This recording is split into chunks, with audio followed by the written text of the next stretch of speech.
La philosophie du sexe oral. Le sexe oral est l'une de nos pratiques les plus cachées et les plus intimes. Des philosophes tels que Deleuze et Guattari ont affirmé qu'il s'agissait d'un moyen de se connecter à l'ensemble de la réalité par le biais des sensations et des pensées.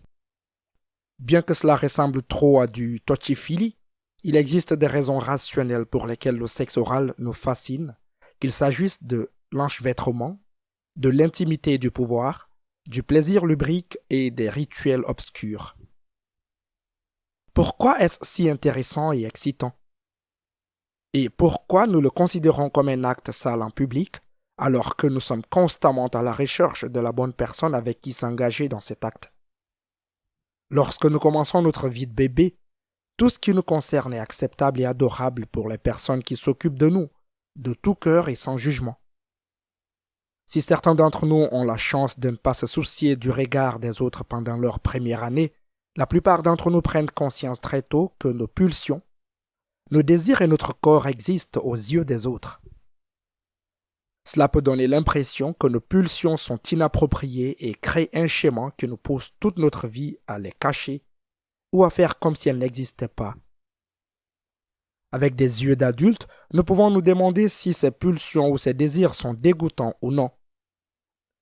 Même à l'heure du politiquement correct, personne n'est prêt à admettre que l'admiration pour certaines parties du corps est différente du dégoût qu'elles inspirent. Mais la plupart d'entre nous savent que les mots sales et profanes sortent de notre bouche, pas de celle des autres.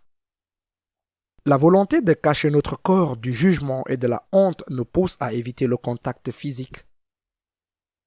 Comme les personnes qui préfèrent une distance entre leur corps et celui d'autrui, lorsque nous sommes confrontés à notre désir sexuel, nous nous cachons souvent en nous saisissant comme s'il s'agissait d'un objet, c'est-à-dire un phallus, au lieu de l'être sexuel qu'il est. Dans notre vie quotidienne, nous envoyons souvent des messages aux autres par le toucher. Une poignée de main ou une tape dans le dos signale le revoir ou la camaraderie. Une étreinte ou un baiser sur la joue témoigne de l'affection que nous portons à cette personne. Ce sont autant de façons de communiquer notre présence physique et de faire savoir aux autres que nous voulons qu'ils soient près de nous. Nous connaissons que ces formes de toucher sont normales et nécessaires aux interactions humaines. Mais dans l'obscurité de la nuit se cachent ceux qui pensent que ces formes sont en quelque sorte mauvaises et sales, en particulier si elles signalent un désir sexuel comme un baiser dans le cou, invitant potentiellement à un contact sexuel par quelqu'un d'autre. Mais la question est de savoir pourquoi nous nous livrons à ces actes s'ils nous dégoûtent. Pourquoi avons-nous besoin de toucher notre corps pour le cacher, en tout ou en partie, tout en envoyant un message d'intimité et de désir à quelqu'un d'autre?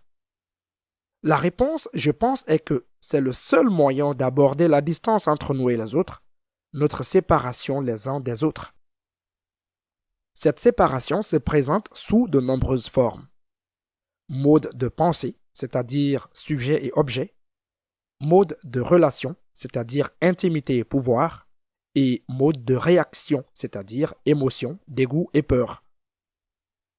Le sexe oral permet de négocier la distance physique et émotionnelle. Il permet également d'aborder la perte que nous subissons lorsque nous sommes obligés de reconnaître notre inévitable séparation d'avec les autres, cette séparation étant imposée par le dégoût et le mépris. En établissant un contact physique avec notre corps, nous naviguons à la fois près et loin.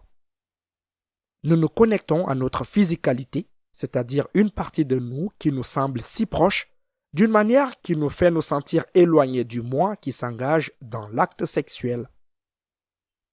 C'est comme si l'être sexuel et le juge de soi observaient ce qui se passe sans pouvoir l'empêcher. Et c'est cette distance entre soi et les autres qui ne peut être comblée que par une étreinte active de toutes les parties de notre corps, y compris celles que nous trouvons dégoûtantes ou honteuses. Cette érotisation active du corps crée une forme de soulagement pour le soi en tant qu'objet. Comme l'écrit le philosophe Nick Land, l'éros est l'envie de revenir aux origines invisibles de l'existence, C'est pourquoi il peut être si insupportable et aussi un si doux soulagement. Et le doux soulagement est précisément ce que nous désirons dans ce cas, une sorte de soulagement presque abusif, où notre honte est exprimée dans l'acte lui-même, comme pour dire « tout est là ». Tout ce que j'ai fui, tout ce que je ne peux pas supporter chez moi. Prenez tout, ma laideur, mon caractère d'objet et mon dégoût, parce qu'ici, je suis vu et connu. Le véritable objectif de cette pratique est de dépasser le dégoût que nous éprouvons pour nous-mêmes et de communiquer une volonté de s'engager avec les autres. Une volonté de s'engager avec les autres en tant qu'être réel, plutôt qu'en tant qu'objet.